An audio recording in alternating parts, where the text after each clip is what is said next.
what is this, number 8? Midnight Radio. This is a super special song to me. I thought this was going to be a real hard sell to you guys. I thought I was going to have to give you the whole, like a whole PowerPoint presentation as to why we should do this song. Because in reality, it's a little bit boring of a song for a bass player. It's a little bit... Consider it calling in a favor. Yeah. But I really like this song too. It's a little bit boring for another guitar player. You're damn right. And, Trevor, it's a little boring for Trevor to play all every night. I just knew if we fucking did this song the right way, that it'd fucking kill, and I feel like it did. Well, you kind of predicted the future, because whenever we were working on this song and writing, or you were writing and bringing this song to the table, music, if you think about it, it wasn't where it's at right now. There's this boom of like people that are going to these shows, people our age, and these bands that are coming out, and people that are going to shows and like actually appreciating music for its simplicity and what the lyrics mean. Because it felt like for a long time you had to do something crazy to get people's attention. For sure. And there's just something weird in the water right now with the music industry as a whole, and how people are taking it in, going and watching it.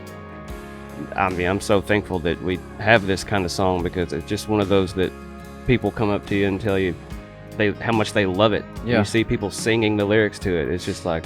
Yeah, it's a powerful thing, speaking.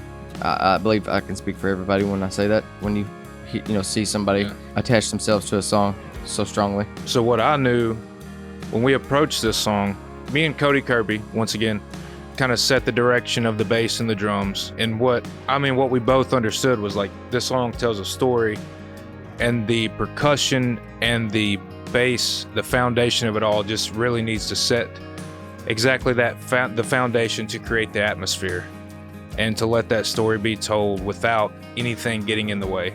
There's nothing wrong with being in the front seat of the car, but when you're in the back seat of the car, you're just cruising. And we wanted to set the tone for that, really, to let other instruments, or the vocals rather, take the front seat, tell the story, get us where we're going. You guys spent a lot of time on that. Yeah.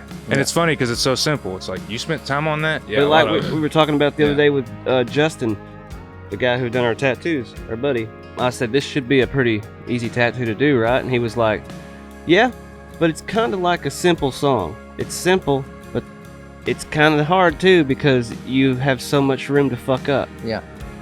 And this song is that for me live. So it's like, it's not boring for me live, because I'm trying to not do what I do best, fucking fucking play shit. Yeah. And speaking on, Andrew's comment earlier about, like he said, you're welcome, or like that it was a gift or whatever.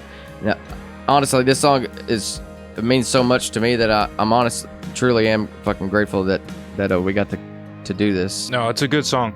Any song that's like great should have the platform to be told, and any song that comes through our garage that's a great song, needs the platform to speak. Because if it moves me, it's going to move someone else. Yeah, and you can tell Crowder really put a lot of himself out there in this song. That's cool. It wasn't just a story, it's like... And before we start, my old lady asked me 10 different times about who was it that he caught smoking meth. I do not know.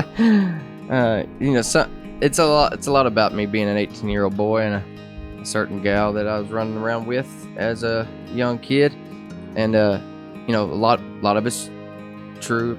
Some of it's a little, I expanded on a little bit for story's sake. I'll let you figure out which ones. Must be panties in the floorboard. I'll let you figure out which ones I expanded on, which ones are legit.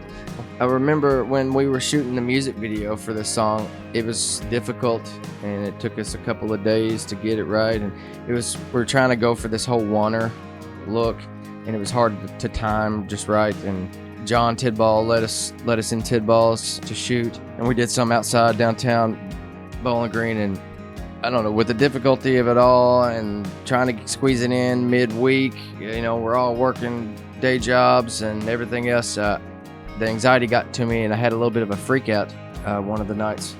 And I remember No. and I remember Trevor talking to me on the Yeah. phone about it. He's like, just chill. He's like, we're trying to help you execute your vision for this song. And, you know, again, going back to the original thing we said before, you know, this was pretty much just, this whole song was a very, very much so a gift to me.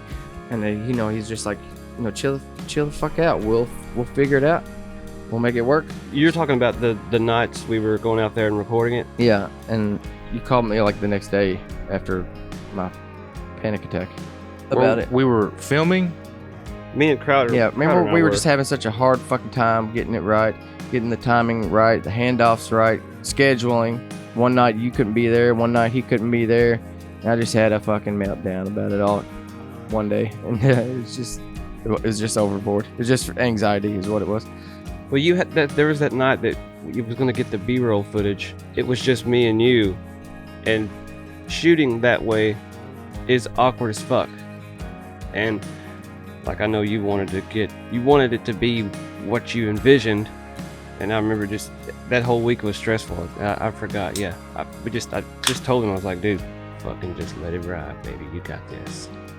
Showbiz, baby. Showbiz, baby. And then next thing you know, old DiCaprio comes out of him, and you see that alley scene, and that's all you need to fucking know. We're going for Oscars here. I mean, if you've watched the video, you know, but that whole video was one take from And start to I had finish. to walk backwards. I ended up, there's like cuts in the video, and you know, editing wise, like I edited in cuts and stuff, but everything you see outside of the cuts in is all one fucking take. We just had to time it just right. We had to get to the end of the alley just right. We had to get to Tidball's door just right. I had to enter Tidball's door at the perfect time. I had to get to the bar at the perfect time.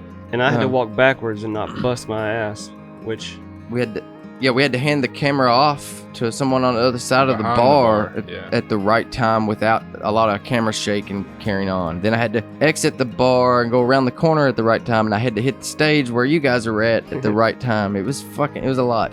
shooting our own music videos has been Fun, crazy and fun. but a lot. People like that watch it, they would have no idea, especially Second Fiddle music video. Yeah. If they knew how that was shot. Yeah. That's crazy. Yeah, that's crazy. We didn't mention that during Second Fiddle, but that was all. So I don't know if anybody knows, but all of our music videos we've shot ourselves, 100%, except for Quitting Time. Matt shot Quitting Time while we were recording it, but we just, you know, we're tired of fucking sitting around waiting for somebody else to want to get involved, you know, or having to shell out a bunch of money to get someone else involved. So we're like, fucking, we can figure this out. So, like the video for Second Fiddle, for example, at no point was all four of us in the room at the same time. Or we were, but we weren't all playing, you know? Somebody was filming. We just made damn sure that the camera never panned over to that person's corner, you know, while they were filming. And then we'd hand off the camera to someone else, and then they'd film the other guys and not pan the camera over to that person's corner. And we just pieced it together in a video that you'd never know it. You never know we weren't all in the room at the same time. I thought my camera work was just Awful. outstanding. He was the worst, to be honest. What? It was egregious. No, We barely got a video out of it. Showbiz, baby. Showbiz. it's not true. All right, I on to did the good. next song. I did good. The production company, Fox 21st, they're calling. Egregious. I didn't answer. I can't say egregious enough.